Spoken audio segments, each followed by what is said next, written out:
Nous avons désormais franchi la barre des 200 morts. Le gouverneur a déclaré l'état d'urgence. Il y avait des centaines et des centaines de cadavres dans les rues.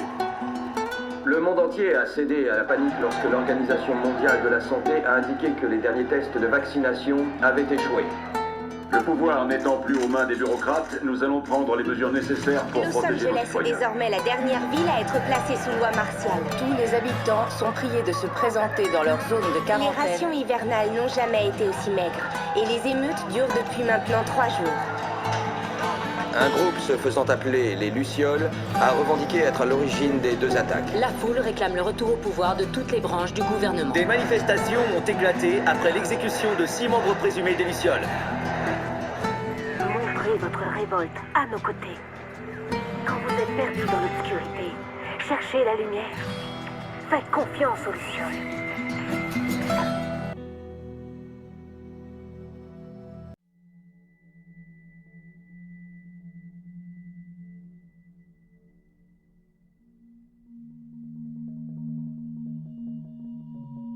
Yeah, making the new IP is how can I put it? It's just don't do it. It's insane. I mean, it's a very difficult process. You have more questions than you have answers, especially when you come from like you've been making Uncharted 1 and Uncharted 2, just kind of like now like things are going, you just kind of like good momentum, and then suddenly that momentum like just drops, it stops. It's a very challenging process to create a new IP, and you're gonna fail over and over again, but that's what it takes. New IPs are really hard. They're hard because you don't know what's fun yet. You're building new tech, new AI, establishing new characters, new art, all this. You don't get that controller in your hand for like 6 months to a year. You don't know what it is yet. I remember like ages ago coming on the project and what are the infected gonna do? Like, what are they gonna do? They're gonna behave like this. I'm like, okay, we're like trying to imagine what's gonna happen. Fast forward like 4 months, they don't do that at all because it didn't work, right? It's hard mode, right? Like it's game development on expert. There's a big thing about making a game, right? Which is a game has to be fun. You get your first build where everything's working. You got player mechanics. You can walk around the world. You can shoot. You can melee attack people. You've got the AI in there. They're very intelligent, very difficult, and it's totally not fun because they snuck up behind you and murdered you in a second, and there was no way to figure out what was going on. We're making a game, by the way. Hey, James.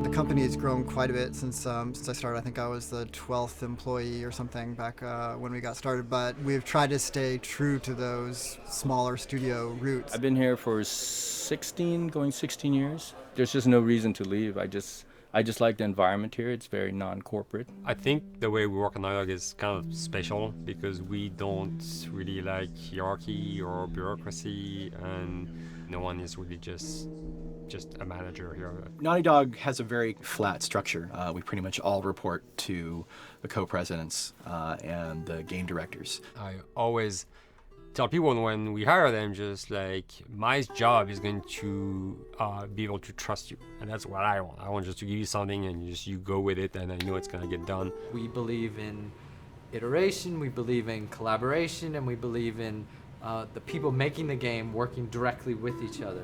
When we have designers and artists, animators all mixed up, anybody that's working on the same tasks, the same characters, the same areas, put them next to each other so they can communicate a lot better. We don't have a lot of meetings because if you need something to get done, you just walk over and you talk, and then you go back to your desk and you finish it up. And I really like that. I like when I just walk in the office and I see just designers talking with the programmers or programmers over the animators and talking to them. I think that's when really the magic happen. Naughty Dog, we really try to cultivate a culture where anybody can criticize anybody else's work. And we encourage people to be blunt about it and not try to sugarcoat it too much. It takes too long to be nice sometimes. It's not personal. It's based on more like how can we make a better game. We want everybody to have a voice. We want to cut out all the bullshit if we can, making sure that people are making decisions not based on ego, but what is going to benefit the game. When you see that people trust your opinion and that they value it, it's such a great feeling. You really feel like you're working as a team on a collaborative effort. We want to sort of remember where we came from and you know why we were successful then and try to continue that success now. We make games. That's what we like to do. Back when Uncharted 2 wrapped up and we decided that we were going to build the second team and create a new project, we kicked around a lot of ideas. One of the very earliest ideas was to go back to Jak and Daxter. It's really near and dear to us. We really love those characters in that universe, and we think that there are some interesting stories still to be told there. We started to realize that it was not going to do justice to the franchise that the fans had fallen in love with. It would be shifting it so far in a new direction that we felt that effort would be more justified in developing a new IP.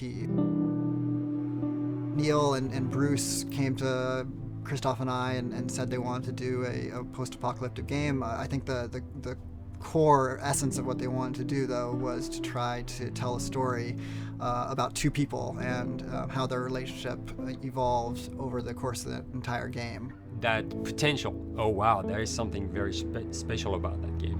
This is going to be polished. Like, you're not sure if it's gonna work or not, and you have doubts. And like, should we be doing a game like that? Should we be doing a first-person shooter? Whatever. Like, you ask yourselves all those questions. And the creative director and the game director are the core of the team that have to really see eye to eye. That's why you have that balance between like Bruce and Neil, and Neil's gonna try to push the just the story and the characters, and Bruce is going to try to push that with just the gameplay as well. And so it's kind of like those guys are just trying always to find the right balance between the two. It's a very delicate process. We feel that the interactive medium has an untapped potential to touch the feelings of the player. You have that connectivity, the fact that I'm actually in the world and participating in what's happening on the screen in front of me gives us some sort of advantage to make you feel connected with what's actually happening. At Naughty Dog, that's what we're trying to do, is pair story and gameplay together. If we can make you feel like you're actually with these characters on that journey, and you're invested in those stories and those characters, then you're feeling, in theory, the same thing that they're feeling. As the story evolved and took different shapes and different forms, the thing that was always there was Joel and Ellie. And because of that, everything kind of grew out of that relationship.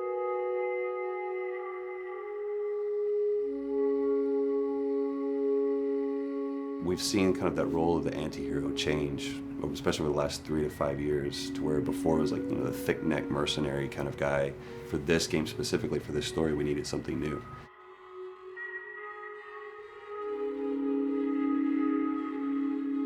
The reason we didn't want to make Ellie Joel's daughter from the get-go is because it wouldn't have anywhere to go. Of course, at that point, he'd be willing to do anything for his daughter because that is what a dad would do for his daughter. If they didn't even know each other at the beginning of the story, then we start from scratch. It's almost like the player has the same relationship to Ellie as Joel does. And we could take our time to build that relationship between these characters. And if we do it right, then the player will be feeling that same growth that Joel does. And we're kind of mirroring that emotional relationship between the two.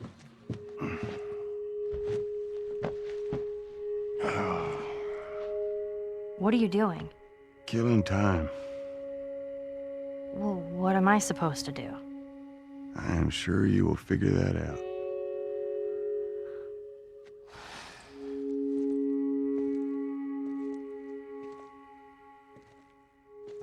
Your watch is broken. It's exciting that Neil wrote something like this, where he's like, I don't want to make the stereotypical characters. I want to make real people in this crazy situation and these forced to make decisions that are really tough. Like, what would we be like in those situations? I mean, we weren't consciously trying to pick male or female for characters. You just try to pick characters and just be honest with who they are. It almost doesn't matter, right? Joel's daughter could have been Joel's son. Ellie could have been a boy, and Joel might have been Tess. You could have swapped those roles, and I think the story would have still worked. The focus on female strength, it's so unique. You get to see what's so powerful about a woman through all of these female characters, which makes this game wonderful and unique. There's a crew of Fireflies that'll meet you at the Capitol building. That's not exactly close. You're capable. You hand her off, come back, the weapons are yours. Double what Robert sold me. Speaking of which, where are they? Back in our camp. We're not smuggling shit until I see them. I want Joel to watch over her. Whoa, I don't think that's the I'm not best going Ellie. with him. How do you know them? I do think having a strong female character, especially like Ellie, is so rare in video games. And as a gamer, and more specifically a female gamer, it's frustrating to me because I'll see sort of the stereotypical female character where she's amazingly beautiful and huge boobs, and she's there to be either the love interest or just because they're like, well, we need to throw a chick in here. We've seen the strong woman or we've seen the weak woman. We haven't necessarily seen the empowered woman from this kind of standpoint. And there's that beautiful scene where Joel finds her inside the house and she's reading through this girl's journal going, is this really what they used to worry about? What shirt do I wear and what boy am I gonna go out with? You know, and to be met with those first world problems that we deal with every day and go, how trivial is all of this? I think it's gonna resonate a lot, not just with, you know, a female audience, but with the male audience as well. The thing that was intriguing to me after the fact is knowing that we're kind of creating a female action hero in a way, and this is her origin story with Ellie. To sort of be such a strong female character that is completely normal looking, regular t-shirt and jeans, and she's 14 and she is still a total badass, is really exciting to be a part of that. There's so few non-sexualized women in video games, especially in the main role, that we were kind of proud that we were creating one. It's very complex, and without the players knowing it, she becomes the protagonist by the end of the story. And that's why she's in the front of the box, and that's why we've been promoting the two of them together so much. Who's there? It is a dual protagonist game, and yeah, I guess I get nervous to think about it in that way.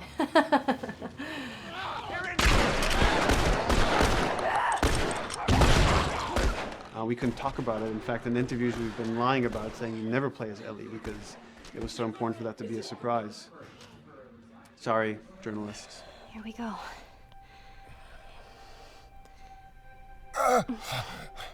Sorry. Hold on. That's it. The tone of the game was set pretty early on that we knew that we wanted to make a really grounded story. We knew that we wanted to make the player feel the sense of tension and dread and go through the same emotional roller coaster that Joel and Ellie were going through. One of the things we kind of struggled with is to say, well, if we want to really ground this world and make it so like realistic, maybe we shouldn't have anything that could be perceived as a monster. Maybe like by just having an infection that just killed people, and it's all about humans and how they deal with this post-apocalyptic society and how different people decide to survive. Maybe that would be enough. And what we realize is because we're making an action game, a lot of the storytelling happens on the joystick. And once we remove the infected, it's like all of a sudden now we can't tell the story through gameplay of what happened to the world. And that's where we kind of went back and kind of brought the infected back in, because it lets you see, once you're fighting them, the threat that people had to deal with, that otherwise would just be very cerebral and people could talk about it, but you couldn't necessarily experience it yourself. In a novel, that might work. In a game for us, specifically an action game, it didn't work. And from there, when we start kicking around those ideas, and we're just like, what would be cool just to play? The early inception for it really came from a BBC video we saw called Planet Earth, where they were talking about a cordyceps fungus. This cordyceps fungus gets inside of the brain and controls these ants, and mandibles start chomping, they grow up to higher areas, cordyceps fungus sprouts out, and then it germinates. And essentially, uses them to spread its infection and take over whole colonies, sometimes wiping them out. As soon as we saw it, we were intrigued by the idea of what if it jumped to humans?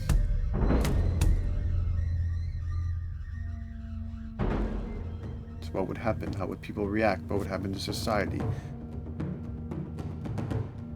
As we're trying to develop the look of the infected, we went through so many different iterations, some that looked really alien and subhuman, some that looked just essentially like zombies, and we couldn't find like an original place for them.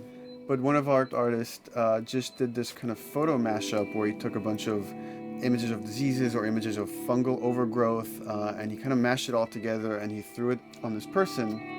It was a very iterative process, making sure that the fungus felt properly integrated, like it was part of the body, growing out of the body. And not just fungus growing in the head, but it's tearing the face apart, cleft down the middle, this gaping maw of a mouth with the crooked teeth. And it's in great agony as its humanity and its brain is still somewhat functioning. Maybe you still have some human cognitive abilities or thought process back here. This isn't some decaying corpse on the ground. This is a living thing that's going to be coming after you in the world. The fungus is always the focal point. So you can see from a distance, oh, this guy's infected. I can tell straight away.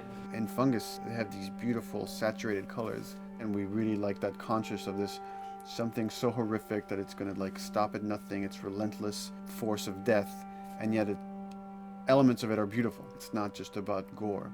It's not just about everything about it being scary, because to us it's actually scarier when things on it are somewhat benign or somewhat beautiful.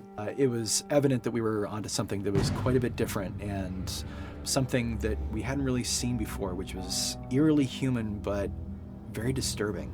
And it seemed so creepy and so unique that right away we gravitated towards it, and it was like, this is our base infected, everything should kind of come out of this look.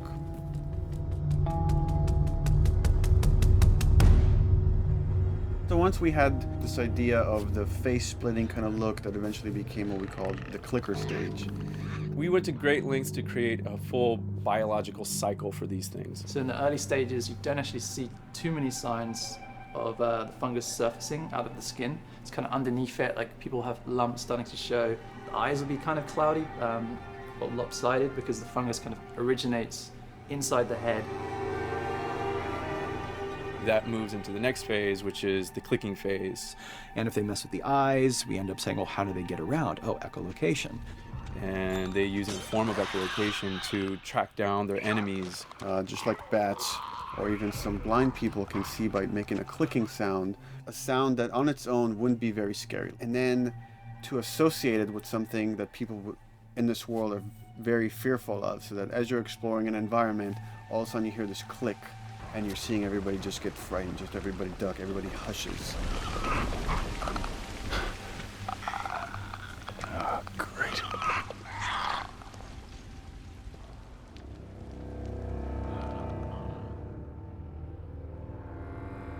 The bloater is the most severe of the stages.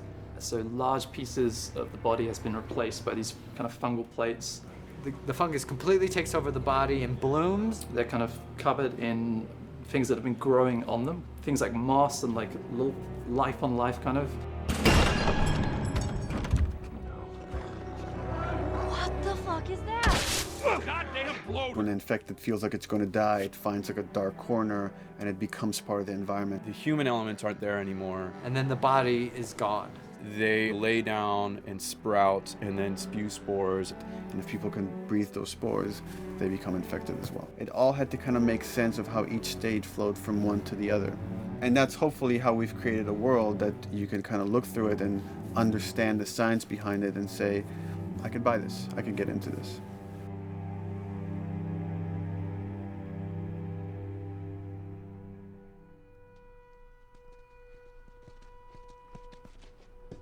Mandatory evacuation.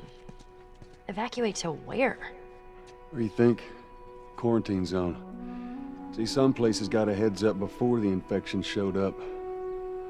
Most didn't.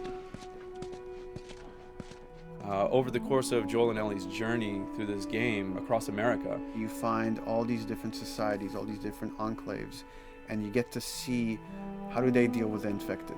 Without the manifestation of this infection, you can't have these people making those interesting choices.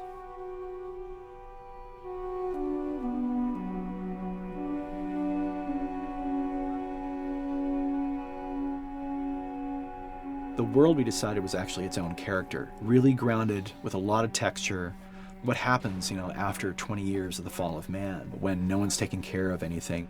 This book called The World Without Us describes in detail how much fighting on a day-to-day basis we have to do to keep nature back. And once you stop doing that, how quickly nature can reclaim that. As they talk about New York and how every day they pump water out of the subway system. That system breaks down within 2 days, a whole city is flooded. And once water gets introduced, then structures collapse pretty quickly. Trees will sprout and wind will carry those seeds over and gutters get clogged. And then when it rains, water fills up and then pretty soon you have vegetation growing over there. And once you have vegetation, concrete breaks pretty easily for when there's a tree and roots breaking through that. Even some of the stuff we did on Uncharted, exploration of how temples were ruined. What if you took those ideas and put them in Pittsburgh or Boston? And obviously right when that happened, you can imagine that being pretty terrible to look at. But you think about 20 years later, and with rainwater filling up those sinkholes and then those becoming like little marshes with lily pads in them. We had this wonderful piece of concept art we developed really early on, and there are all of these wild animals that have escaped from a zoo and over the past 20 years have bred, and now they have herds roaming these cities. And that's something that tells you that life goes on and this world is worth saving.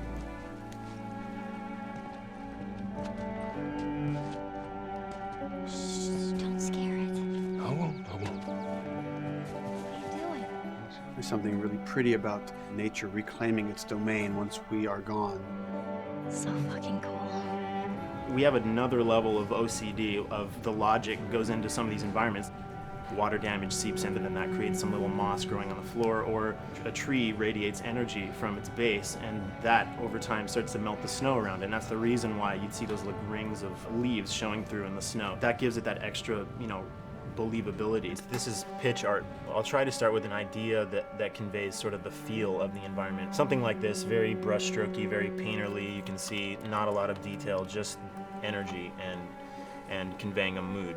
This is sort of just a conversation starter, and then this would be more of an actual space. So you start talking about, is this too tight of a space right here? Would the player even fit through there? Do we even want to include water? Those are conversations you start having a little bit later. And then it usually needs several more passes back and forth in order to be tightened up to be the experience that you would see in the final product. So, dude, I was actually trying to figure out right here, there should probably be some dead foliage. It might be cool to see some of the dead stuff around the edges of the green, or like even spilling out into the street. Maybe what we do is, in some of these areas, we use it as like a transition from the actual concrete to the side of the building, so like they're almost sitting on top of a bed of dead foliage, like that really rich kind of like orangey brown color. Sienna or something would be nice. Something real cheddary. That's how you know you're done. The end product often ends up being stronger because that bouncing back off somebody else gives you a result that maybe you wouldn't have even thought of in the first place. All right, here's the bridge. That's our way out of here. As far as concept art goes, definitely the ultimate goal is just helping everybody as much as possible. Me and the background artist will work together. I'll often just go to them because they've got like a really, really good like visual imagination. At some point, you came in almost like flat on. So that's kind of good because the bus station is right in your peripheral view, and you're probably going to enter the bus station. You're probably not going to get lost. But it doesn't at all utilize this cool architecture here, like the bus station sign. Like that's a really distinctive silhouette, and it's a really interesting sort of architectural detail. So we changed the entrance. Look at that. Another city, another abandoned quarantine zone. I think it's a better composition anyway. It's not so like symmetrical. And I think that was done so that this sign read better. If you didn't see the word bus on it, you might not know it's a bus station. So I think that helps. Everything we're doing in the environments is relating back to what you should be feeling in the story or what's happening to these characters. So is that everything you hoped for? Jury's still out. But man, can't deny that view. Come on, this way. When we first came up with Ellie and Joel, we had this idea in our heads of who they would be, but we didn't necessarily know the voice. It took us a while to find our Joel, but for Ellie, I think Ashley was the second or third candidate to walk in, and right away we knew. Yeah, you know Why what? are you so scared all of a sudden? Because I'm a coward, okay? So just get your shit and let's get out of here. Damn it. I'm not like her, you know. What? You think I'm gonna end up like your daughter? The way she delivered the lines, the way she just embodied that character is like, that's Ellie, there's no question about it. And I saw the character artwork and I related to her a lot. I mean, she's kind of a tomboy and she's kind of tough, and I mean, obviously I'm not 14, and I think that's the main difference between the two of us. I read the scenes and I was like, I need to play this part. You want to be my hero? Forget the whole bit about saving my life. Buy me a stack of these bad boys instead. Where'd you get that? Back at Bill's. I mean, all this stuff was just lying around. And then once we had her, we said, okay, we're gonna do another round, and we're gonna have Ashley this time in the casting sessions. The chemistry of these two characters was imperative to get right. Troy was a really interesting casting for Joel, because when you see Troy, he doesn't look like Joel at all. You know, he's so handsome and he had like, you know, the frosty hair and totally looked like Final Fantasy. And so I'm like, yeah, I don't know. He's like this tall, pretty,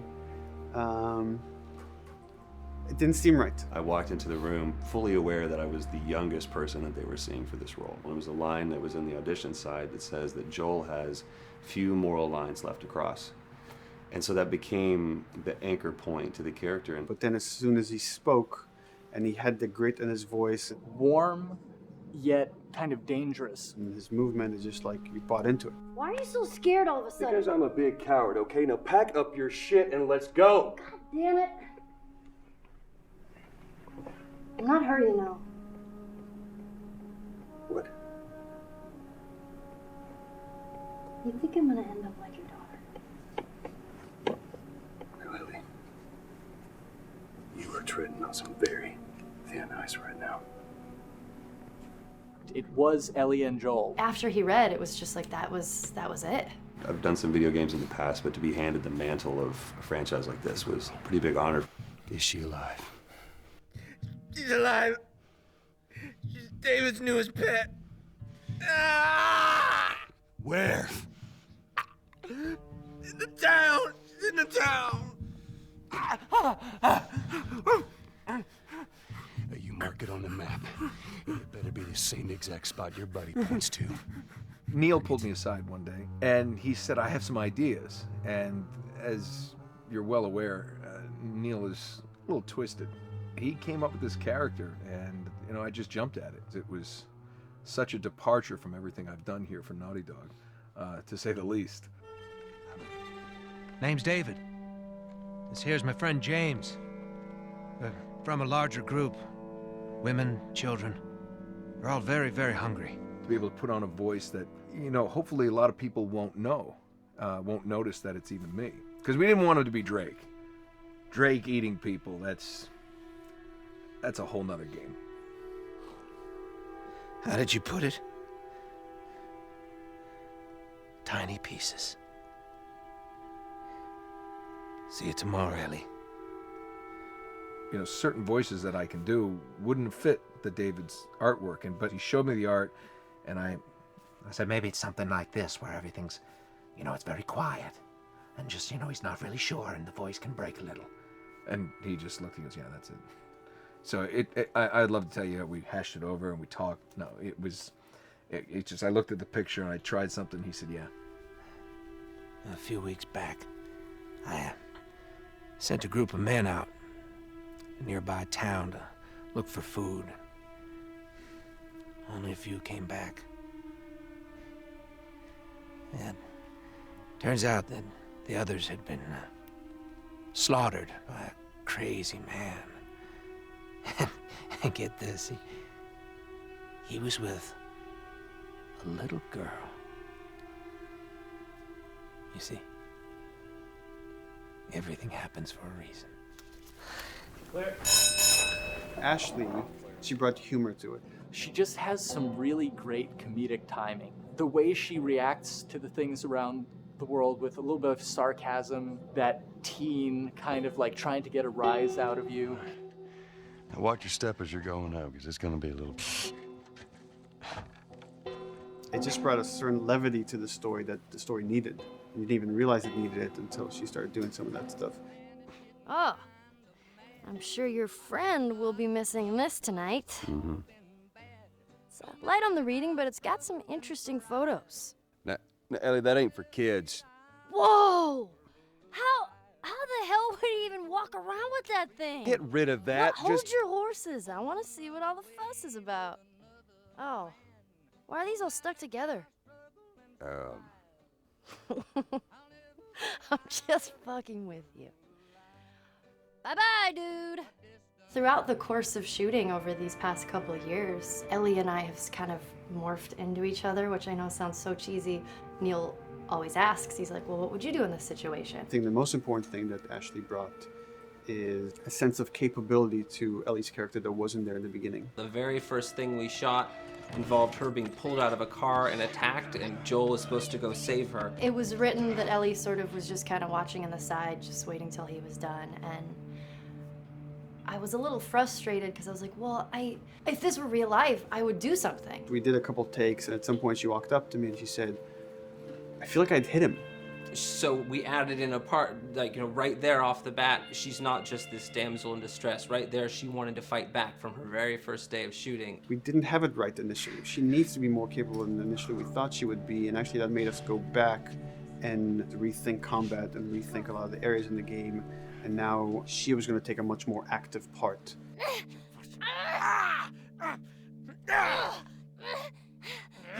Anything that requires, a lot of body movement, we do with the actors on the mocap stage. And we try as much as possible to use our actual principal actors, use their body motion as well as their voice. We capture it all at once there on the stage. Having the actors perform as well as being recorded at the same time was imperative to get an accurate performance. Because every time you split up the performance in any way, you lose some of that magic where they did a gesture or they delivered the line a certain way.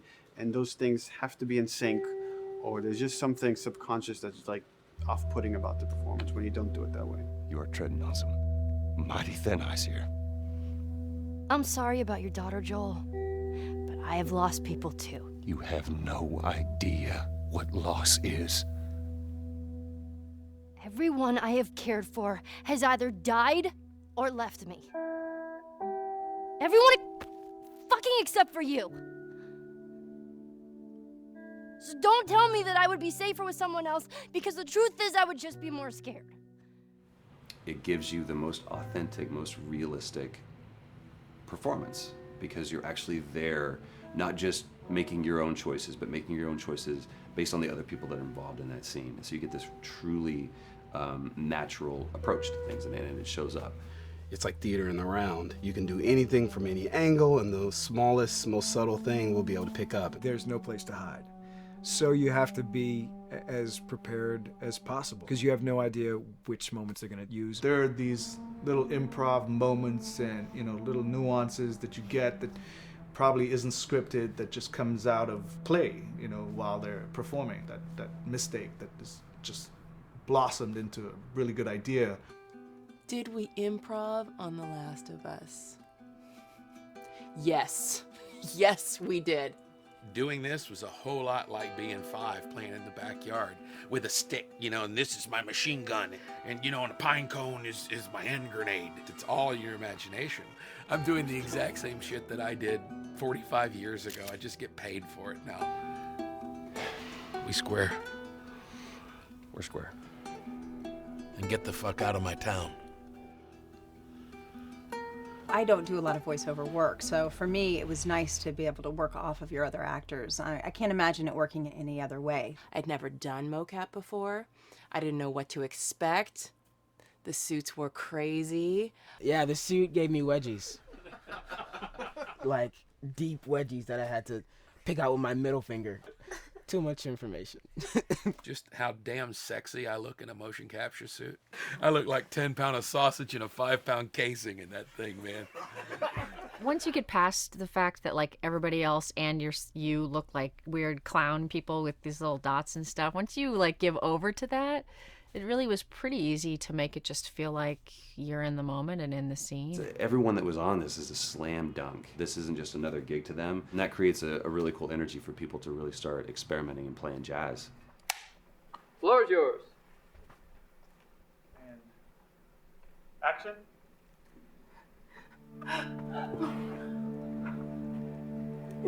Get the fuck off! Hey! Oh, let her go. Don't worry, this is fixable. But I can't come with you. Well, then I'm staying. Ellie, I want Joel to watch over. Oh, no. Bullshit, I Ellie. want Gone him. too. I could just take her to the North Tunnel and wait for me there. Jesus Christ. Just cargo, Joel. How do you know them? You know, we craft the scene out until it has a good feel, and then we pass it off to animation to clean it up. Real life motions don't necessarily always translate into gameplay. There's something that's usually missing, so we have to, you know, maybe enhance the gesture or enhance the shoulder movements or a breath that you want to be able to feel, but you don't really see it, so you can't really feel it unless you see it. Is everything all right? Yeah, everything's fine. I could have him lean in here a little bit more, like this, take his hand down. When they're on stage, they don't necessarily have windows, you know, so that weight of like really pushing and leaning in, it's something that we would have to accentuate. You know, give him a little bit more weight on that turn or put his head down a little bit more. There's a lot of dialogue that gets said between the two characters. We have to bring that alive through animation, and we have what we're using as gestures. Why would they mow down all these people? Can't let everyone in. If you turned off the sound, you'd know that they were talking to each other. And that really helps accentuate the relationship that the two have together. We have certain animations that play in the beginning of the game on Ellie. She's traveling with Joel, who she doesn't really know. There's a lot of gestures to make her look nervous, just her overall stance.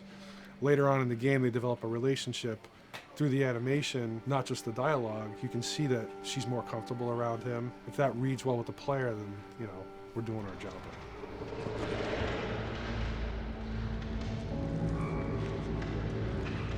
We want her to look scared when she gets a gun. We want her to look scared of the gun. So if she's gonna aim, she wouldn't be like super trained aim. She would be more like some scared. But at the same time, it needs to look cool and feel cool to the player that plays. It's really just these little tiny details that we're doing, and it's coming across. It's working out well. We don't do facial capture, we don't track eye movements on stage, it's just the motion capture data. Everything that you see on the faces is hand keyed. As you can see, this is all of her mocap data. And so when I'm doing something like this, I go back and forth to the performance that she was giving, and I watch just this section over and over and over again. So this is our default face, where I can make everything super extreme and make her all squinty and angry, turn her frown down. I can open her mouth, stick her tongue out. It's listen, watch. Okay, where's her mouth at this point? Like, is it open? Is she making like a grimace? About Tess.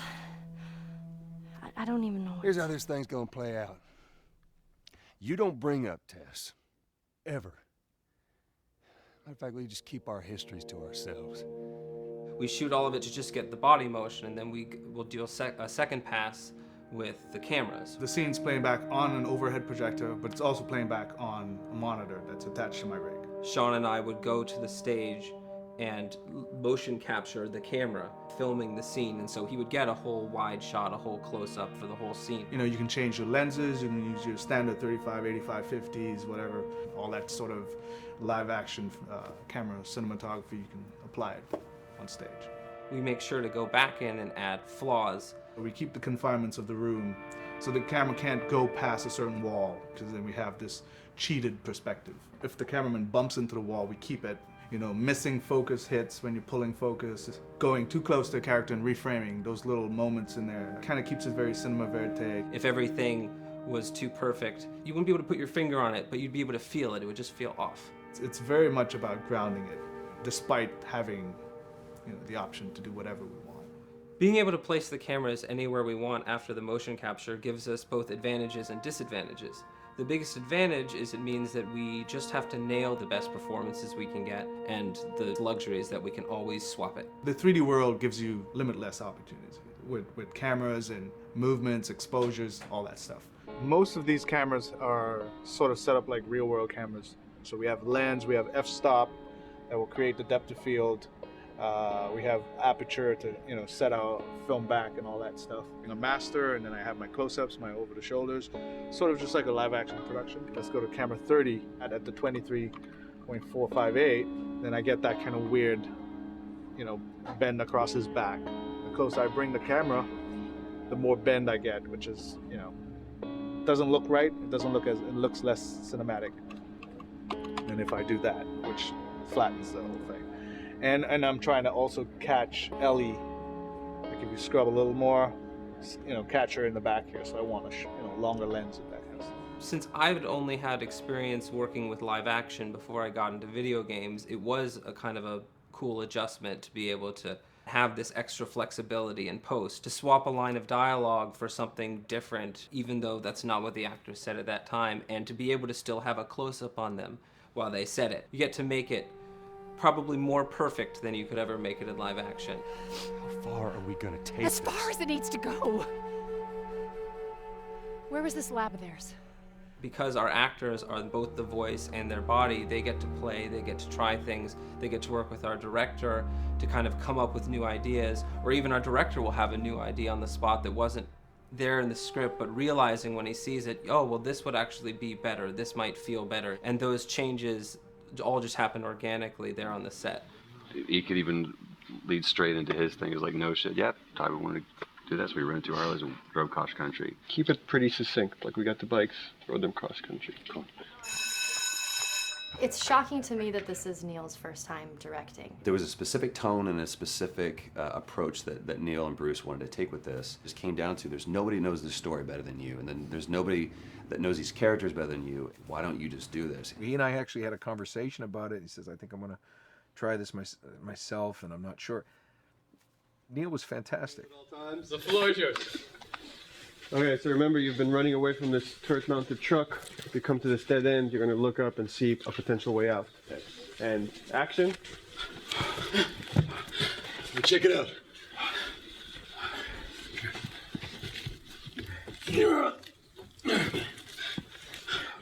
I mean, his writing is honest, and it's dangerous, and it's natural. And I love his economy of words. He doesn't hit everything on the nose, so it leaves it open for you to interpret and bring some nuances and things like that. The entire process is collaborative, but really it's led by Neil's willingness to change and flow and decide something doesn't work, fix it right there in the moment.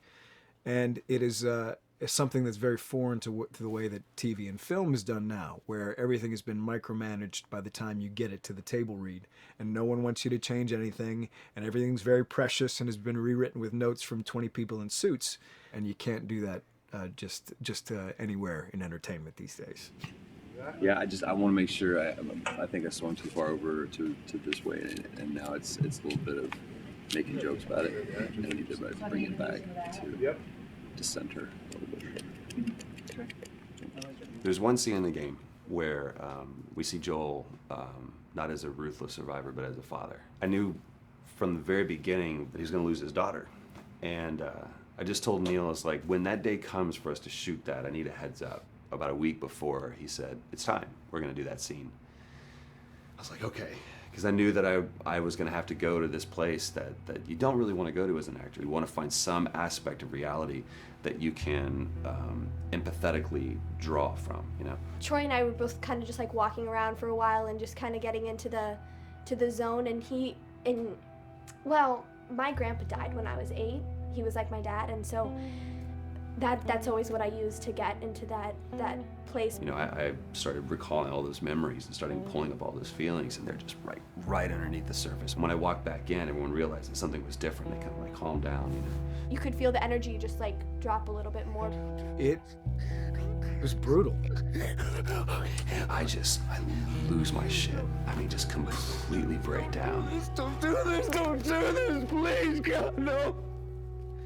Oh, God, no.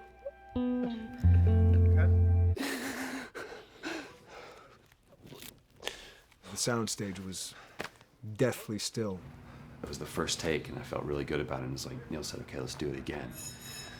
And so you do it again, and automatically you feel like you're manufacturing because you're trying to go back to that place, and you're in that actor nightmare of trying to get back to that reality. And we go through it again in fifth and sixth and seventh take, and I'm just exhausted. I'm crying between takes, and I'm looking at Neil going, this is really, really hard. And finally, after like the eighth or ninth take, he said, all right, I think we got it. I was like, oh, thank God. And I went outside, and I was just jacked up for the rest of the day. I mean, a wreck emotionally. But we got it. Then 2 weeks later, he calls me. And he says, so we need to reshoot a scene. I'm like, cool, what scene are we doing? And he just looks at me. I said, dude, don't do this to me.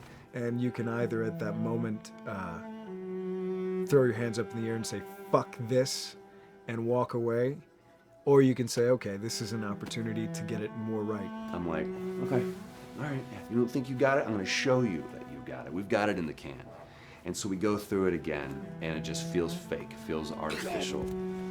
And Neil goes, go through it again. We start doing it again. And I'm getting madder and madder with each take. And finally, about the fourth take, Neil comes over to me, and I love him so much. He goes, so I'm picking up on some resistance. I was like, you're damn right you're picking up on some resistance. We've got this in the can already, and we're just wasting our time, and we're wasting all this effort and energy. And then he started talking me through the scene. And he was like, what I need you to do is I need you to just strip yourself of all these ideas, and I need you to hit this beat, and this beat, and this beat, and this beat, which just makes it sound so mechanical, and it's such an emotional scene. So we start going through it, and literally I am mindlessly doing these things at this point. Okay? I know it hurts, baby. I know. So I'm gonna lift you up. I'm gonna lift you up. I'm gonna get you over here. Come on, baby. Come on, work with me, please. God, baby. Sarah. Sarah! Don't do this to me, baby. Don't do this to me, baby. Come on. And he stops, he goes, now we got it. And I realized that the reason why I wanted that first take to work was because I wanted everyone to look at me and go, wow, what an actor. And that's not what the scene needed. Those moments where you just have to sort of calm your ego down and just go back and do your work. That scene actually works, not because of me, but in spite of me. And that really is the marker and definition of working with a truly good director. There are many like it, but this one is yours. Why don't you have a seat? All right, everybody calm down. Calm down. Thanks, guys.